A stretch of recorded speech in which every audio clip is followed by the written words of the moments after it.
예수님의 고난에 참여한 사람들, 예수님의 고난에 함께한 사람들, 이런 제목의 말씀입니다. 넷째 대지로 나누어져 있는데 본문 말씀이요. 사실은 한 대지만 가지고도 1시간을 넘게 해야 될 그런 내용인데 이 너무 광범위하게 지금 교재에 잡아져 있습니다. 자, 첫째 대지로는 구레네 시몬이 예수님의 십자가를 지고 가는 것입니다. 26절에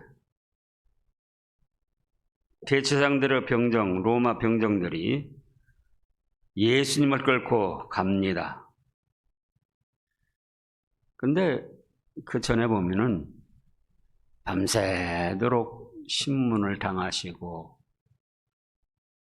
잡수시지도 못하고 그런 상태로 아침이 되어서 또 잡수시지도 못하고 십자가를 지고 가기 때문에 가다가 쓰러지고 그랬습니다. 그러니까 또 그 함께하던 병정들이, 빌라도 총독의 로마 병정들, 또 대제사장들이 보낸 사람들, 그런 사람들이 가죽 책책을 들어 예수님을 후려칩니다. 그러면 또 어떻게 일어나가지고 좀 가다가 또 쓰러지는 거예요. 그래서 군병들이 볼 때에도 조금 측은한 생각이 드는 거예요. 마침 구레네라는 시골에서 이제 바로 구경을 왔는지 예수님이 십자가에 못 박혔나니까 믿음으로 안타까워서 왔는지 구레네 사람이 시골에서 올라왔습니다. 그랬더니 군병이 야, 너 이리 와봐. 네가 십자가 져. 그래서 억지로 십자가를 지워서 따르게 했습니다. 그래서 이 구레네 시몬이 예수님의 십자가를 지고 골고다산 십자가 처형장까지 함께 갔습니다. 마가복음 15장을 보겠습니다. 마가복음 15장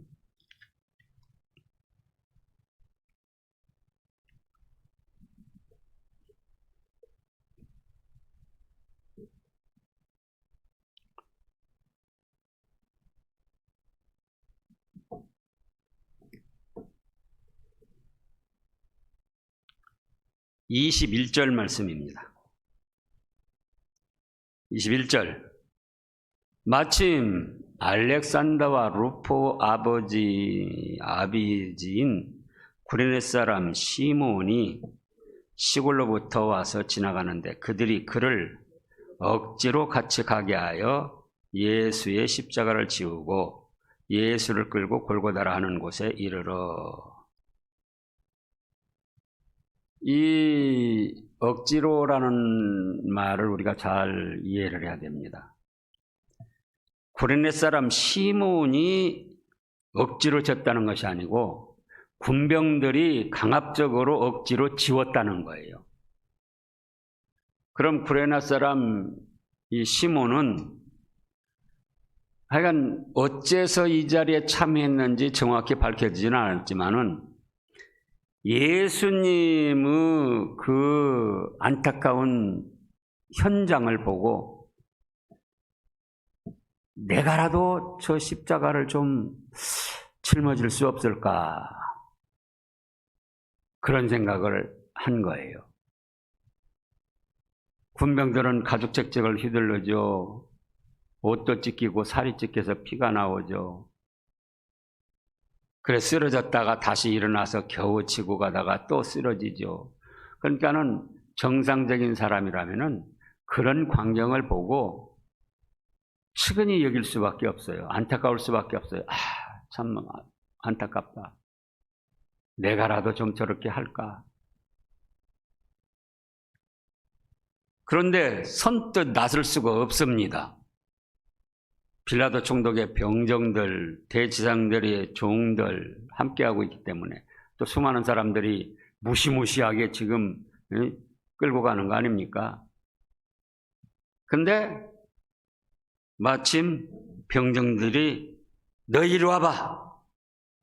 그래서 억지로 강압적으로 같이 가게 하니까 이 구레네 사람 시몬은 마음속에 자기가라도 하고 싶은 마음이 있다가 그렇게 하니까 옳다 됐구나 하고 단마음으로 십자가를 지고 갔던 겁니다. 그래서 하나님께서 이미 복을 주시려고 그 자리로 인도하셨고 또 그 예수님의 십자가에 같이 참여한 십자가본에 참여한 구레네 사람 시몬에게 아주 그 가정에 큰 축복을 해주셨습니다. 그래서 오늘 마가복음 15장 21절에서도 마침 알렉산더와 루포 아버지라 그랬어요. 로마서 16장을 보겠습니다. 로마서 16장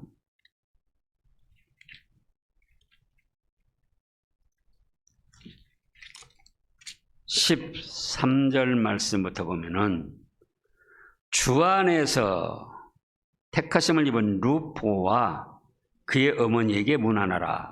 바로 구레네 사람 시몬의 아내 또 시몬의 아들, 구레네 사람 시몬의 아들 알렉산더와 루포 아버지 그랬잖아요. 주 안에서 택하심을 입은 루포. 택하심을 언제부터 입었습니까? 창세전에 입었던 거예요. 창세전에. 그러니까는 구레네 사람 시몬이 창세전에 택하심을 받고 또 그 마음속에 예수님에 대한 생각이 있었고 그래서 십자가 처형 당하실 때 그 자리에 참여했고 예수님에 대해서 자기가라도 십자가를 좀 지면 어떨까 하는 마음을 갖고 있는데 상황적으로 자기가 선뜻 나설 수 없는 상황이었다. 그런데 마침 병정 중에 하나가 야, 너 이리 와봐. 그래서 억지로 지웠는데 루포가 이 구레네 사람 시몬이 억지로 졌다는 것이 아니라 군병이 강압적으로 시켰다는 뜻이고 구레네 사람 시몬의 마음속에는 예수님의 십자가 고난에 자기가 조금이라도 좀 참여할까 그런 마음을 가지고 있다가 그것을 좋은 마음으로 십자가를 짊어지고 갔다 이 말씀입니다. 그래서 루포와 알렉산더가 믿음의 복을 받아가지고 초기 교회 시대에 큰 역할을 감당했고 그 다음에 그의 어머니 어머니 로마서 16장 13절이에요. 주 안에서 택하심을 입은 루포와 그의 어머니에게 문안하라. 그의 어머니는 곧 내 어머니라. 사도 바울이 구레네 시몬의 아내 루포의 어머니를 자기의 어머니라고 존경할 만큼 그렇게 믿음이 좋았다 그거예요. 사도 바울이 하나님의 계시를 받아서 공개적으로 나의 어머니라 할 정도면은 단순히 나이가 많거나 또는 약간 어떤 역할을 해서가 아니고 사도 바울이 어째요? 어머니라고 해도 손색이 없을 만큼 큰 믿음의 활동을 한 믿음의 어머니였다 그 말씀입니다. 그래서 이제 이 구레네 사람 시몬이 처음에는 의도치 않았겠죠. 그 십자가 지려고 그 자리 현장에 참여했겠어요. 그런데 어쨌든 예수님에 대해서 좋은 마음을 갖고 참여해서 십자가를 좀 짊어진 바람에 그 가정이, 자손들이 하나님의 기뻐하심을 입었고 많은 축복을 받았다, 그 말씀입니다. 그 다음에 이제 오늘 누가복음을 다시 보면은요, 바로 슬피 울며 따라오는 여인들이 있습니다. 여러 백성들과 슬피 울며 따라오는 여인들이 있었어요. 사실 그렇죠. 한 3년 동안이지만은 예수님께서 얼마나 사랑을 많이 베푸시고 능력을 행하시고 또 병자를 고치시고 그리스도 메시아로서 사명을 감당하셨습니까? 그러니까는 수많은 사람들이 함께 했던 거예요. 그런데 그나마도 또 예수님이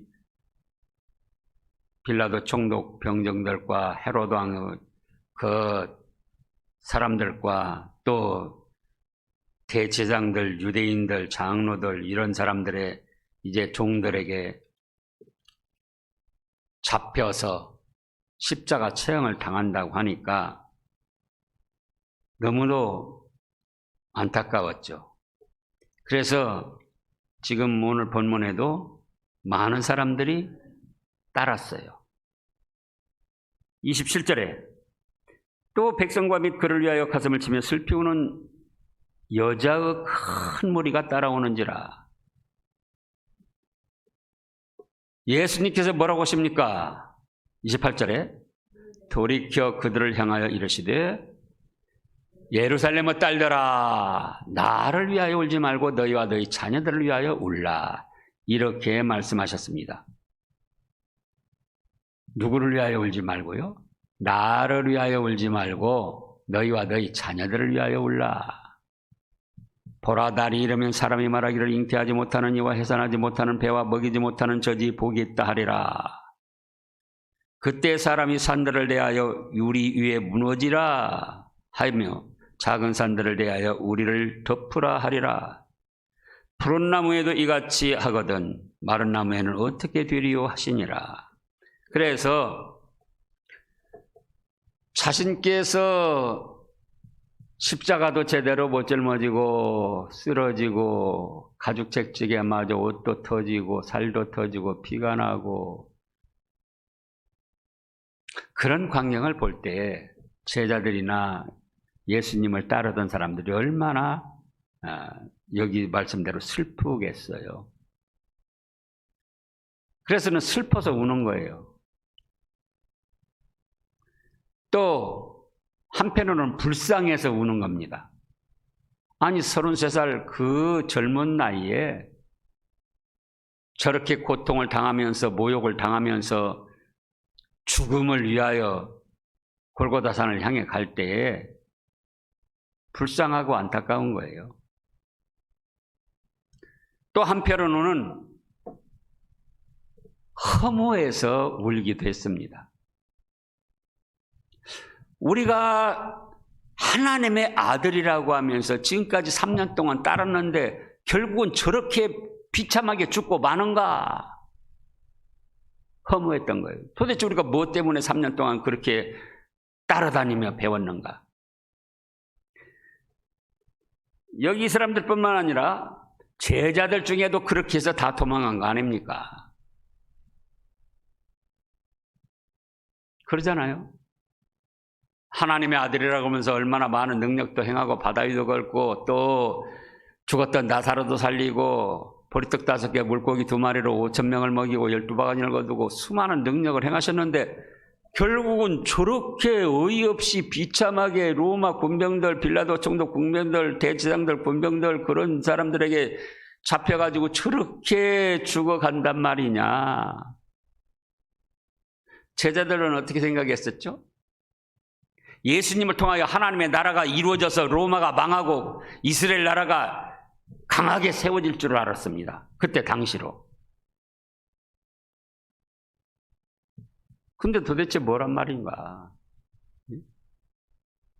소망을 갖고 희망을 갖고 예수님을 따르고 섬겼는데 저렇게 비참하게 죽어간다면 도대체 이제 우리는 어떻게 하란 말인가? 이건 뭐냐? 허무하고 허탈해서 울기도 했어요. 슬퍼서 울기도 했어요. 불쌍하고 가련해서 울기도 했어요. 근데 예수님은 뭐라고 하십니까? 야, 나를 보니까 슬프냐? 너희들 눈에는 내가 불쌍하게 보이냐? 너희들 눈에는 내가 허무하고 허탈하게 보이냐? 아니다. 내 이름이 무엇이냐? 예수님 이름이 무엇입니까? 예수님이죠. 근데 뜻이 무엇입니까? 자기 백성을 저희 죄에서 구원할 뿐이시다. 너희 눈에는 내가 슬프게 보이고 불쌍하게 보이고 안타깝게 보이고 측은하게 보이고 허무하게 보이고 허탈하게 보이지만 나는 너희를 구원할 그리스도로서 사명을 지금 감당하는 것이다. 나는 너희를 사랑한다. 너희를 사랑하기 때문에 너희 죄값을 해결하려고 나는 기쁘고 즐거운 마음으로 이 사명을 감당하는 거다. 그러니 나를 위하여는 울지 말아라. 내가 불쌍하게 보이냐? 내 모습을 보니 슬프냐? 나도 육신을 가졌기 때문에 이런 고난을 당하고 어려움이 있지만 그렇다고 해서 나를 불쌍히 여기지 말아라. 내가 이사야서 53장에 뭐라고 그랬습니까? 그가 찔림은 우리의 허물을 인하며 그가 상함은 우리의 죄악을 인함이라. 그가 징계를 맞음으로 우리가 나음을 입었다. 그러니까 예수님 쪽에서는 그거예요. 내가 육신적으로 이렇게 매를 맞고 살이 찢기고 십자가를 지고 고통을 당하는 것, 불쌍한 것처럼 보이지만 나는 너희를 사랑하기 때문에 내 이름대로 내 백성을 저희들 죄에서 구원하기 위하여 너희들의 죄값을 지고 내가 지금 이 쓰라린 고통을 당하는데 난 너희를 사랑하기 때문에 단마음으로 당하는 거다. 억지로 당하는 거 아니다. 내가 힘이 없어서 능력이 없어서 당하는 게 아니다. 처음에 가룟 유다와 병정들이 왔을 때 베드로가 어떻게 했습니까? 칼을 들어서 제사장을 좀 말고 귀를 쳐서 떨어뜨렸단 말이에요. 그때 예수님이 하신 말씀이 뭐죠? 검을 다시 집에 꽂아라. 검을 쓰는 자는 칼을 쓰는 자는 칼이나 검이나 같아요. 칼을 쓰는 자는 칼로 망한다. 그러면서 그때 다시 하신 말씀이 있어요. 내가 지금 하늘에 구해서 12부대나 되는 천사들을 내려오게 해서 이들을 멸할 수 없을 줄 아느냐? 얼마든지 그런 능력이 있으시다 그 말씀이에요. 그런데 왜 이렇게 비참하게 어이없이 당하시느냐? 무엇 때문에요? 우리를 사랑해서 우리 죄값을 담당하실 그리스도 사명을 감당하시기 위해서 완수하기 위해서 기쁘고 즐거움으로 예수님은 하시는 거예요. 그런데 그것도 모르고 육신적으로만 생각해가지고 슬퍼서 울고 불쌍해서 울고 허탈하고 허무해서 울고. 그러니까 예수님은 뭐라고 하셨다고요? 나를 위하여 울지 말라.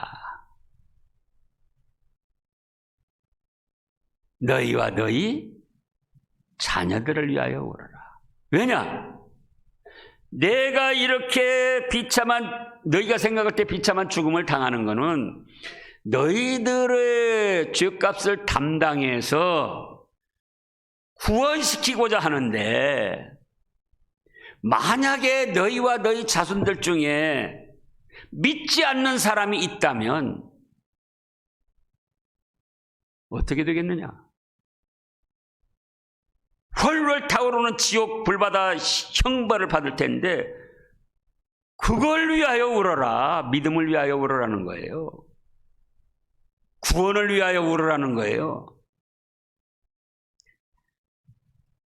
하나님의 심판이 곧 임할 텐데, 언젠가는 임할 텐데 그 심판을 생각하며 회개하고 울으라는 거예요. 그래서 29절부터 말씀하신 거예요. 보라, 날이 이르면 뭐랍니까? 사람이 말하기를 잉태하지 못하는 이와 해산하지 못하는 배와 먹이지 못한 젖이 복이 있다리라. 왜냐? 하나님의 무시무시한 심판이 임하는데 혼자 몸도 감당하기 어렵다, 그거예요. 혼자 몸도. 그런데 거기다가 뭐가 있어요?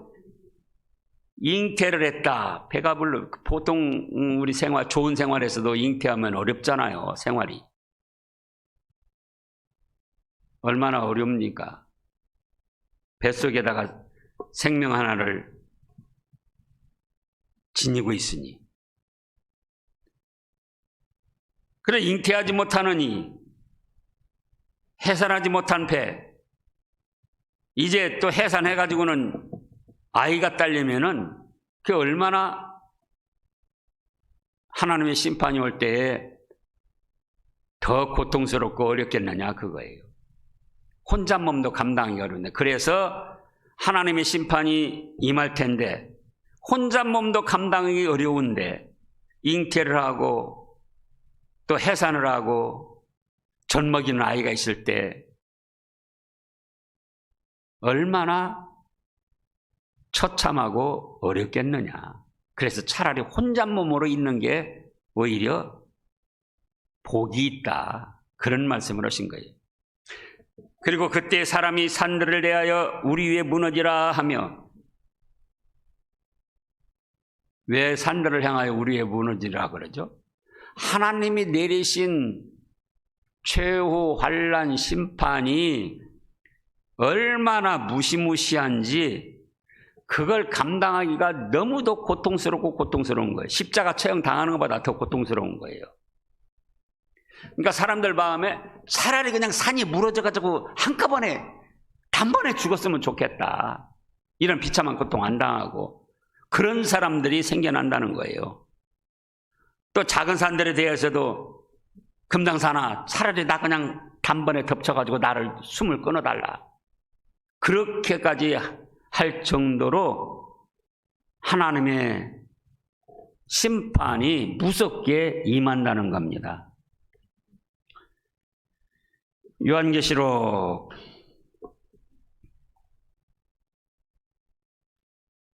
6장입니다. 요한계시록 6장. 요한계시록 6장 12절 말씀부터입니다. 내가 보니 여섯째 인을 떼실 때에 큰 지진이 나며 해가 검은 털로 짠 상복같이 검어지고 달은 온통 피같이 되며 하늘의 별들이 무화과 나무가 태풍에 흔들리는 설익은 열매가 떨어지는 것 같이 땅에 떨어지며 하늘은 두루마리가 말리는 것 같이 떠나가고 각 산과 섬이 지자리에서 옮겨지며 땅의 임금들과 왕족들과 장군들과 부자들과 강한 자들과 모든 종과 자유인이 굴과 산들의 바위틈에 숨어, 16절 읽어보세요. 산들과 바위에게 말하되 우리 위에 떨어져 보좌 앉으신 이 얼굴에서와 그 어린 양의 진노에서 우리를 가리라. 그들의 진노 큰 날이 이르렀으니 누가 능히 서리요. 여기서도 그래요. 지금 큰 소리치는 임금들, 왕족들, 장군들, 부자, 강한 자, 모든 종들이라서 온유하고 겸손한 게 아니에요. 오늘날 종들은 자유인, 그들이 굴과 산들과 바위틈에 숨어가지고 하나님이 내리신 그 심판과 재앙이 얼마나 비참하고 무서운지 차라리 산들과 바위에게 말하되 우리에 떨어져 그냥 단번에 숨을 끊어달라. 그래서 보좌에 앉으신 이 얼굴에서와 그의 어린 양의 진노에서 우리를 좀 피하게 해달라. 이런 심판이 오는데 이런 심판을 면하게 해주고 너희를 죄와 멸망에서 건져주려고 내가 지금 십자가 처형을 당하러 가는데 그럼에도 불구하고 너희가 믿음이 없다면 구원도 받지 못하고 이 엄청난 심판을 받을 텐데, 그러니까 너희 자녀들을 위하여 울어라, 그거예요. 너희와 너희 자녀들 중에 믿음이 없는 사람이 있는지, 믿는다면서도 말씀을 거역하고 육신의 정욕을 따라 나가는 사람이 없는지, 이렇게 하나님의 심판 앞에 그대로 형벌을 받고 비참한 고통을 당할 사람이 없는지 너희와 너희 자녀들을 위하여 울으라는 거예요. 그렇습니다. 오늘날도 그래요. 우리가 죽습니다. 세상을 떠나기도 해요. 근데 사람들 생각에 죽은 사람이 더 불쌍하고 슬픈 것처럼 생각해요. 죽은 사람이 이제 생이 끝나고 허무하고 허탈하게 종친 것처럼 그렇게 생각합니다. 물론 믿음 없이 죽은 사람은 너무나도 불쌍하고 슬프고 허탈하죠. 왜? 죽음과 더불어 한번 죽는 것은 사람에게 정하신 것이요 그 후에는 심판이 있으리니, 죽음과 더불어 하나님의 심판대 앞에서 믿음 없는 사람은 즉시로 지옥 불바다에 떨어져서 그때부터 계속 형벌을 받으니까요. 그런데 믿는 사람은 어떻게 되죠? 숨이 멎는 순간 왜 멎느냐? 하나님이 부르시니까, 하나님이 천사를 보내서 부르시니까 그동안에 숨이 멎는 거예요.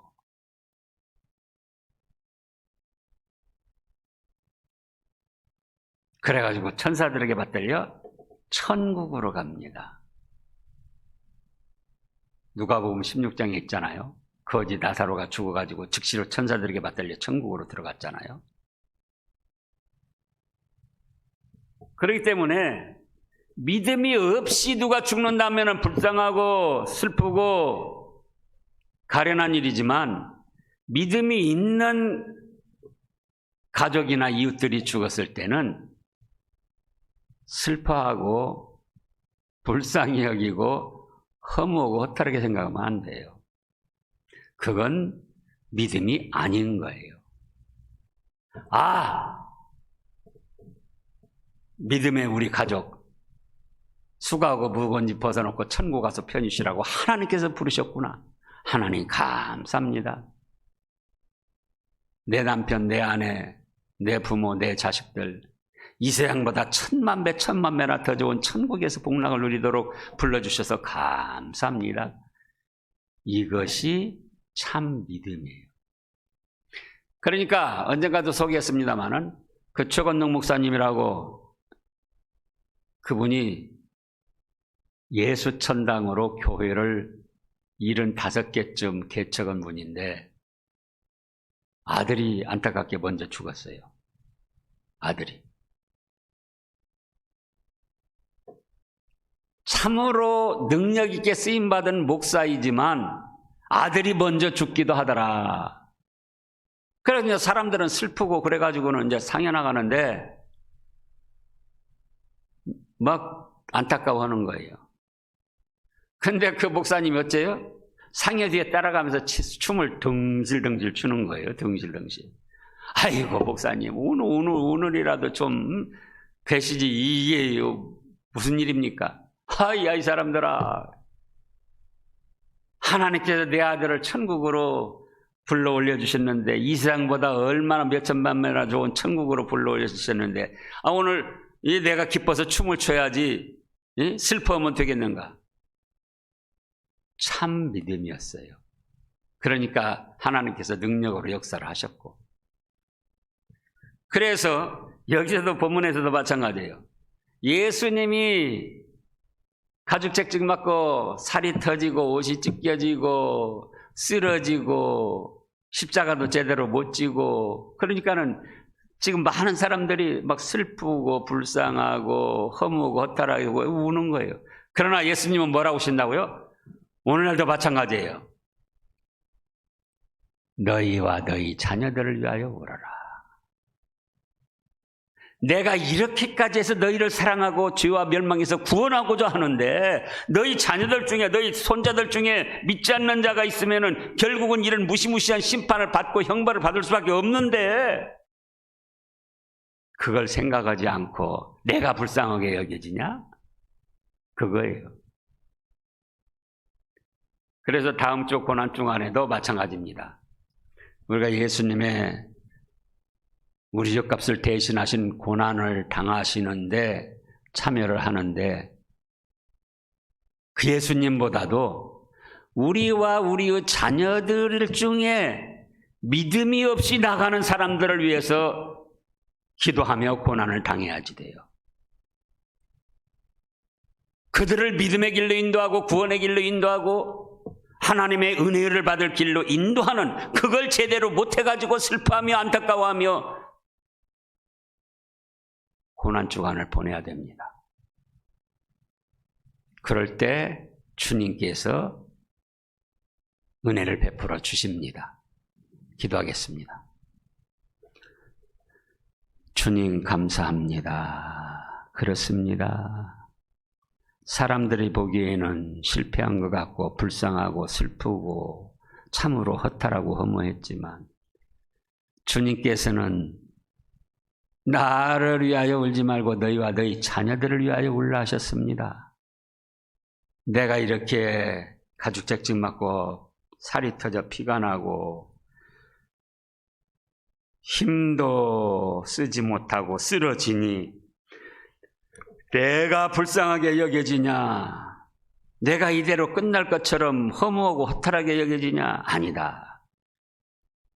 나는 이름부터 무엇이냐?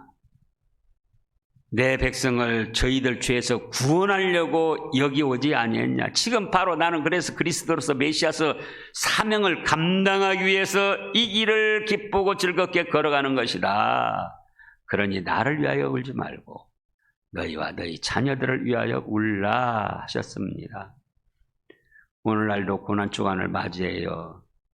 예수님이 고난 당하신 것도 저희가 깊이 생각하거니와 예수님의 그런 사랑과 대속의 은혜를 믿지 않고 저버리며 방탕길로 나가고 세상 불신의 길로 나가는 우리의 자손들이 있다면 그걸 위해 안타까워하며 기도하고 고난을 당하는 저희가 되게 하여 주시옵소서.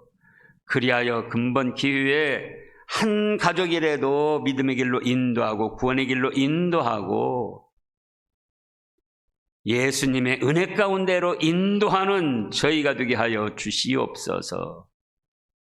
코로나19를 비롯한 세상의 여러 가지 질병과 재난에서 잘 이겨내게 하여 주시옵소서. 코로나19에 전염이 됐다 할지라도 우리 주님의 도심으로 가볍게 이겨내게 하여 주시옵소서. 그리고 더 좋은 믿음으로 주님을 잘 섬겨 복받게 하여 주시옵소서. 감사드리오며 예수님의 이름으로 기도하옵나이다. 아멘.